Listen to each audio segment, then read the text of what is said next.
Parliamentary inquiry into flood infrastructure has found there's confusion about who's responsible for managing the state's levee banks. The report's made 40 recommendations about the construction and maintenance of levees. It calls for simpler guidelines and for communities to have more say in their plans for flood response. Stephanie Anderson reports.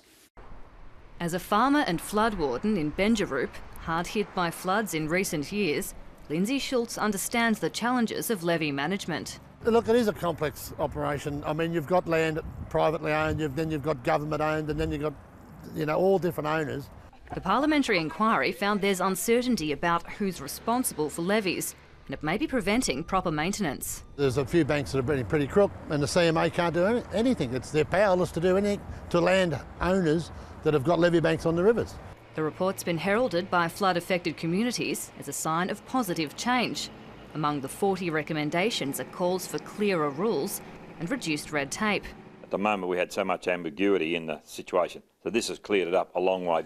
It also supports increased community involvement, recognising the value of local knowledge in responding to floods. Local knowledge is supreme. Certainly the authorities and government agencies might have a lot of technical data, but they've got no idea what actually happens when water comes in our community.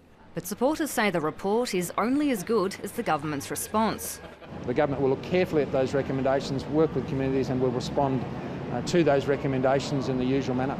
For some, the course is clear. Everybody working together, that's what we've got to do.